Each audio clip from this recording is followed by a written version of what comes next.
On today's episode of Locked On Oilers, we are talking about professional tryouts. Are the Edmonton Oilers going to dish any out, and who will the Edmonton Oilers offer one to? We will talk about that and so much more on today's episode of Locked On Oilers. You're Locked On Oilers, your daily podcast on the Edmonton Oilers. Part of the Locked On Podcast Network, your team every day. Hello and welcome back to the Locked On Oilers podcast. I'm your host and former Oilers game day producer, Brett Holden. As mentioned on today's episode, we're going to be talking about PTOs, as it seems to be the flavor of the week this week with the Edmonton Oilers. So who are some candidates to receive some PTOs from the Edmonton Oilers? We will talk about that in just a second. Also on today's episode, we are talking about the 2015-2016 Edmonton Oilers and just how much they have gotten better since Connor McDavid was first in the organization. The first team Connor McDavid played for in the organization. We'll take a look at the changes from there. And also, the ghost of Oilers past comes back this week with probably a little bit of a fan favorite. Think of a lot of people growing up in the late 2010s, well, early 2010s really, or late 2000s, kind of liked this guy. I guess 2010 because he got traded in 2010. There's a little bit of a clue for you to figure out by the end of the episode. Either way, thank you so much for making Locked On Oilers your first listen every day. We are free and available wherever you find your podcast. Alrighty, PTOs seem to be, as mentioned, the flavor of the week for the Edmonton Oilers. Sam Gagner has been mentioned on a PTO for the last couple of weeks, but now a couple names have come up. Dustin Nielsen and Tom Gazzola did mentioned PTOs on their show yesterday as well, on Oil Stream, I believe that is called. And Tom Gazzola rather said that he was going to dive deeper into some names here. So I might as well do his job. Not really, because Tom Gazzola is fantastic at his job, one of the best in the city. But I decided to take a look at Twitter and take a look at some of the names that people were throwing out there just because I don't have the inside sources like Tom Gazzola does. I can only do my job. So, PTOs, who can the Edmonton Oilers throw PTOs at? Obviously, Sam Gagner has been the name that many people have thrown out there. 81 games played last year. He hasn't missed a lot of hockey over the last couple of years, which is nice to see in an older player like Sam Gagner, which absolutely shoots my heart out to say because I was at Sam Gagner's first game in the NHL, so I feel old. 13 goals, 18 assists, good for 31 points. Very productive for a fourth-line guy or a potential fourth-line guy for the Edmonton Oilers next year. I've already talked at length about Sam Gagner, so I'm not really going to right now. I'm going to talk a little longer about some of the other guys, though. I'm going to start with the name that I'm not too pumped to see thrown out there on Oilers Twitter lately. I don't think it's a possibility. I just think it's a popular name right now on the internet, but I might as well talk about it because it's out there. People have been saying Jake Virtanen on a PTO. The Oilers, while he was with the Canucks, have kind of quietly, consistently been one of those teams that people were like, oh, I wonder if he would fit in Edmonton. Then his whole legal battles, I don't want to go too much into it because I don't want to get anything wrong out of respect for the victim as well. So Jake Virtanen last year played in the KHL in 36 games, had 9 goals, 7 assists, 16 points. Not very productive for a guy overseas who wants to find a contract in North America, if you ask me. Also, the year before in the NHL, the league that he's trying to play in 38 games, scored 5 goals, no assists. Does this lad think he's Alexander Ovechkin? I'm sorry, but that's not good enough for a PTO. Next name. Sorry, like Jake Virtanen. People throwing Jake Virtanen's name out there are just looking for clicks. It's unbelievable. Next name. We're moving on. We're never mentioning Jake Virtanen on this show again. Daniel Sprong. Almost called him Dylan. Basically did call him Dylan. Daniel Sprong, the first Dutch hockey player in the NHL, spent last year with the Seattle Kraken and got traded back to the Washington Capitals, if I'm not mistaken, at one point. But he had 63 games played in the NHL last year, 14 goals, 6 assists, 20 points. Now, he was one of those names that I kind of circled at the start of the summer saying, if you could get Sprong on an easy or team-friendly contract, he might do you some pretty good in next year. He has had some pretty favorable advanced stats when it comes to goals for and goals against per 60 minutes. Across the league as well, not only on his team, but also around the league. So he's pretty productive, obviously, in 63 games, 14 goals. Might be a pretty solid ad for the Edmonton Oilers if they can get him on a PTO. The next name is a little bit of an interesting name. This one, he's changed representation. He had a little bit of a turbulent year in Winnipeg last year. I'm talking about Evgeny Svechnikov, the brother of Andrei Svechnikov. Evgeny Svechnikov, I rather liked when he first came into the NHL. I thought he was going to be pretty decent. I still think he has a lot in him to show. I'm not sure what is going on with him, but his new agent is the same agent as Evander Kane and Andrei Kuzmenko, Dan Milstein. He represents a whole bunch of players around the league, including Ilya Mikheyev. I mean, he's one of the biggest agents next to Alan Walsh in the NHL. So a good representation there. He could probably get him a contract somewhere in the NHL. Last year, he played 72 games with the Jets, so pretty obviously familiar with the game, but being able to consistently get in the lineup despite consistently being in the mouths of many people saying, oh, this just isn't the guy. 7 goals, 12 assists, 19 points. So again, truculent year for the lad, but we'll see if he can get some time somewhere else in the NHL. 2 more forwards for you, and then I have 2 defensemen to throw at you as well. One name I saw as well, Tyler Mott, who spent the season split between Vancouver and the New York Rangers. Not a fantastic outing with the Rangers. He had no points in 9 games with the Rangers last year. Did get into 58 games, though, in total. 7 goals, 8 assists, 15 points, all coming with the Vancouver Canucks last season. Could be an interesting bottom 6 ad. He's obviously a little bit productive when he can play, and he was productive, obviously, in the Western Conference. We'll see if that's a little bit of a trend. The final forward I have, I'm shocked to see people throwing in as a PTO because this guy needs a contract. And the fact that he still isn't signed, and for the numbers that I've seen thrown out there potentially for this guy, for a guy who scored almost 20 goals, he scored 19 goals, 24 assists, 43 points in all 82 games. That's Evan Rodriguez. I've seen people throwing out his name for a potential professional tryout. And I sit here and I go, well, he's been producing. This isn't even his first season producing at a respectable level. He was a bottom 6 guy throughout his entire career, still produced. And then now, last year in Pittsburgh, scoring almost 20 goals, a goal away from 20.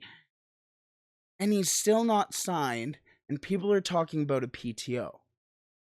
On the surface, that seems very, not even doable, very wantable almost. That's not even a word. But why? Why is he still looking for a contract? Why, despite having almost 20 goals, is he potentially looking at a PTO? Is there something more to Evan Rodriguez we're not really known to yet? That's kind of my concern. Why is a guy who's been pretty productive over the last couple of years, a name that I also circled at the start of the summer, hasn't signed yet? Yet Phil Kessel can sign for $1.5 million for cap strap Vegas for Golden Knights. I'm interested to see what happens with Evan Rodriguez. The final two names, they are defensemen if people do want upgrades to the D. One being the second overall pick in the 2012 NHL draft, the Nail Yakupov draft, Ryan Murray, who just won a Stanley Cup with the Colorado Avalanche. Last year got into 37 games, no goals, 4 assists for him for 4 points. Could you imagine the Oilers getting the second overall pick in 2012 on a professional tryout? That's kind of mostly why I brought him up. I also brought up Ryan Murray earlier on in the summer as well, because potentially the Oilers could take a look at him with his contract deal. Still looking for a contract for Ryan Murray, so could be looking at a PTO. Edmonton might snatch him up. The final name I have on here, a little bit more of a defensive defenseman, but does have the veteran tag, I guess, along with them. And that's Ben Harper. Last year with Nashville, 19 games played in the NHL. No goals, 1 assist, 1 point. He only has 1 goal in his career, so very defensive minded. I guess that's what a lot of people want from defensemen for the Oilers next year as well. So could be a fit. Not a massive fan, but either way, those are about 7 names that you should probably look for when it comes to potential professional tryouts for the Edmonton Oilers this year. We will move on to the 2015-2016 Edmonton Oilers and just how that team was in just a second. But first, I want to tell you about our partners over at BetOnline. BetOnline.net is your number one source for all your pro and college football betting needs and sports info this season. Find all the latest football league developments, game matchups, news, and podcasts, including this year's opening week's games. Guys, if you are a football fan, these next 2 weeks are your best friends. They're your best friends. Saturday, this weekend, you have college football coming back. What's better than college football with all those fans? And then next week, the week after that, well, this week, the week after this week, we got NFL, baby. NFL is back. So make sure you are getting on top of all your NCAA and NFL news and lines and bets right now. BetOnline is also your continued source for all your sporting wagering information, including live betting, esports, and scores. The fastest and easiest way to check in on all your favorite sports and events, also including MLB, MMA, boxing, golf, NHL, NBA, name a league I haven't mentioned yet, they probably have it on BetOnline. Head to the website today or use your mobile device to learn more about the trends and action. BetOnline, where the game starts. Where we are going to continue our show is with the 2015-2016 Edmonton Oilers, as I'm going to fix my notes because I did put, for whatever reason, the 2014-2015 Edmonton Oilers, but it is in fact the 2015-2016 Edmonton Oilers. The Edmonton Oilers team that first included one Connor McDavid. Yes, Connor McDavid was selected that year, slotted into the lineup, had an unfortunate collarbone injury, and since then, other than his knee injury, which he came back like RoboCop, has been his only major injury so far. Knock on wood, everybody. Everybody find wood. I apologize for what I just did. Anyways, let's take a look at that Edmonton Oilers team, because I think a lot of people... I was doing the first line and I was like, oh, okay, that's not a bad first line. And then I got to the center of the second line and said, okay, now what? Honestly, at one point, I just started throwing all the names onto a list, kind of made it look like a lineup card. But it's not. It is not fantastic. Let's take a look at this first line for the Edmonton Oilers. You know what? Their first line was basically the only line that they had fully intact. Taylor Hall, Ryan Nugent-Hopkins, and Jordan Eberle.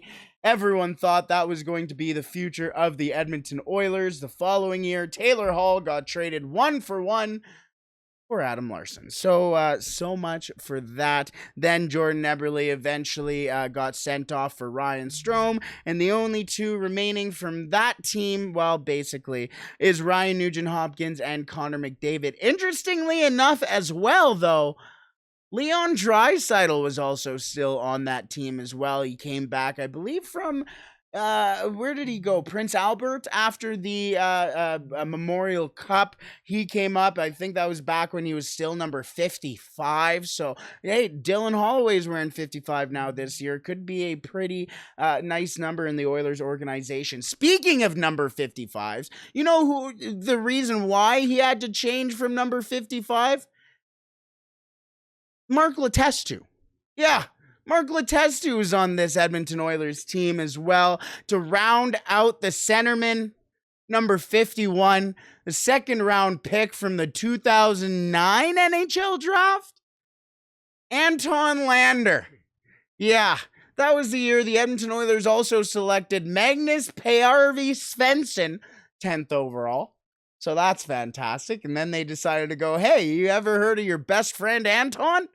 And threw him in there. So the Edmonton Oilers forwards in 2015, 2016, or excuse me, their centers were Ryan Nugent-Hopkins, Connor McDavid, Leon Draisaitl, so the spine of the team now, Mark Letestu, and Anton Lander.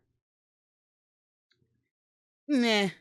The wingers, though, is where you get a little squirrely. The left wingers, Taylor Hall lined up on the first line, and then after that, you could just throw names out of a hat, and here's your lineup. You also had Patrick Maroon on that team. You acquired him halfway through the year. Luke Gadzik was still on that Oilers team as well. Matt Hendricks, a leader among men on that team there. I remember the year after the Edmonton Oilers made the playoffs, a couple years after, excuse me. Matt Hendricks came out for warm-ups every game just for his leadership to be felt on the ice, just for warm-ups. Even if he wasn't playing in playoffs or in that playoff game, he would still come out for the warm-ups so the players could get to talk to him on the ice, kind of calm their nerves, and still have a veteran out there on the ice. I've always loved Matt Hendricks, so quick shout out Matt Hendricks. Also wingers on that team, left wingers on that team. Jujhar Khaira as well. He was just coming into the NHL at that point. Rob Klinkhammer was on that Edmonton Oilers team. Laurie Korpikoski, the legend himself, number 28. I always liked Korpikoski. I don't know what it was. I always liked Korpikoski and Klinkhammer were very interesting Oilers to me. That was an interesting time. And then as well, to round out those left wingers, Benoit Pouliot. Remember Benoit Pouliot being the Edmonton Oilers premier edition that one summer? We should have realized back then. Over to the right side for the forwards, Jordan Eberle, as mentioned, also on that team was Nail Yakupov. I kind of want to bring Nail Yakupov back to the Edmonton Oilers. I can't lie. I kind of want to see Nail Yakupov on this current Edmonton Oilers team with Connor McDavid, Leon Draisaitl, Ryan Nugent-Hopkins, obviously, but you got Jesse Puljujärvi. Got a lot of interesting guys. I want to see how he would mend with that team. Also on that team, Zach Kassian came to the Edmonton Oilers. Adam Cracknell was on the Oilers at that time. How about this name? How about Eero the Hero, Eero Pakarinen? I don't know what it was about Eero Pakarinen, but every single time that I got to say his name, I turned into the Lucky Charms guy. Eero Pakarinen! So I was a big Pakarinen guy too, but either way, finishing out the right wingers, Teddy Purcell was on that team, the other premier signing of that offseason, along with Benoit Pouliot. And as well, Anton Slepyshev came over for one of his first years in the NHL, one of his last years as well, because I believe the last year in the NHL for Anton Slepyshev was that year the Oilers went to the playoffs. So those were the forwards. I'll quickly hammer out through the defense, because the defense is, y'all thought the Oilers defense now was bad. This is bad. This is actually bad. Like, this is really bad. And in literally no particular order, because I was going through this, and I'm like, who even plays on this team? Adam Clendenning was on this team, not Luke Glendenning. Adam Clendenning, defenseman on that team, along with recently signed with Kunlun Red Star in China. Brandon Davidson as well was on that team, Oilers legend. Mark Fane also on that team, along with Andrew Ference. I promise you it doesn't get any better. Eric Gryba as well was on that team with Brad Hunt, who's somehow still in the NHL. All right, get your tissues ready, everybody. Oscar Klefbom, along with, now this is why you actually need your tears, Nikita Nikitin. I'm having a little too much fun with this because this is a little bit of a joke. Darnell Nurse, along with Jordan Osterley, who I think is still in the NHL somewhere. I think he last with Florida. I'm probably wrong. This is such a joke. The next player is Adam Party. Adam Party was on a serious Edmonton Oilers team, along with Griffin Reinhart, and the final two defensemen for the Edmonton Oilers on that team, Justin Schultz and Andre Sekera. Congratulations to Andre Sekera, by the way, on his fantastic career. Just recently retired this offseason, I should say. And finally, to round out the net, Laurent Brossoit, Cam Talbot, and Anders Nielsen. So you sit there and you wonder why a lot of people went, man, that was a dark time in Edmonton.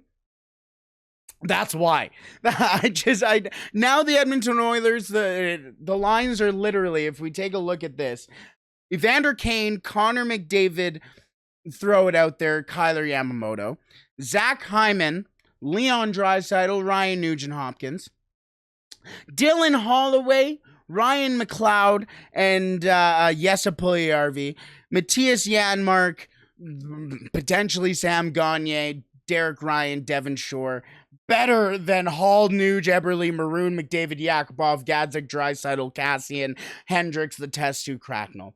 Also on the defense, Nurse and CC, Kulak, Bouchard, Broberg, and Barry, as well as Niemelainen, Desharnais. Just throw a bunch of names out there. But much better than what it was back then.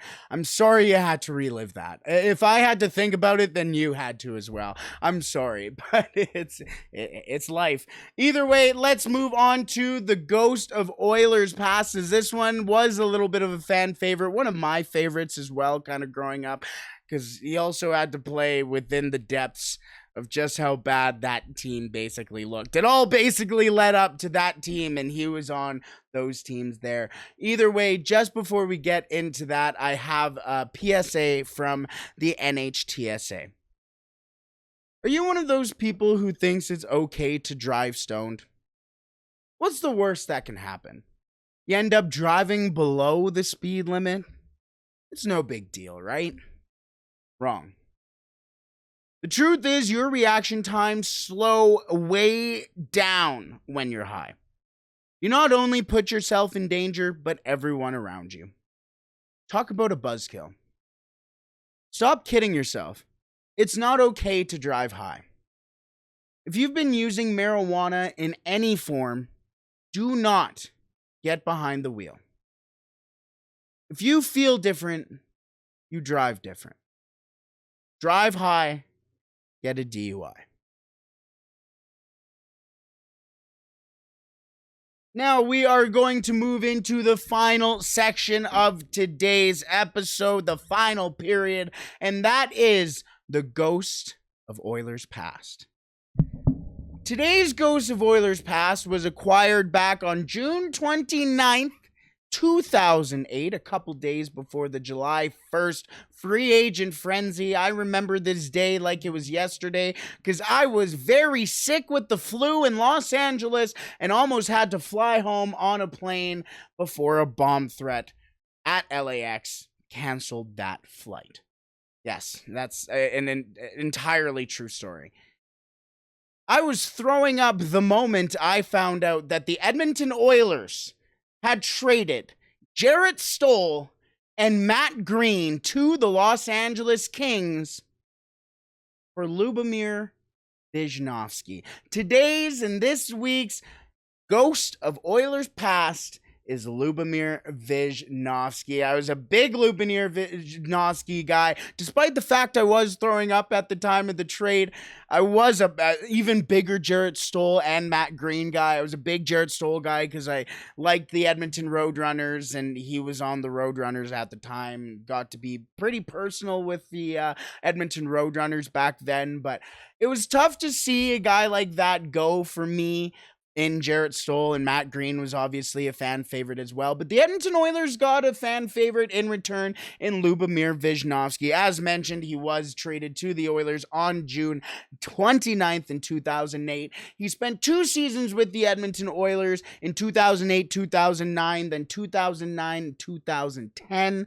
In 2008, 2009, his first year in the Edmonton Oilers, 50 games played, 8 goals, 23 assists, good for 31 points. And then the following year, 57 games played, 10 goals, 22 assists, good for 32 points. That was along with the Edmonton Oilers. However, on March 3rd of 2010, that same season, the Edmonton Oilers traded Lubomir Visnovsky.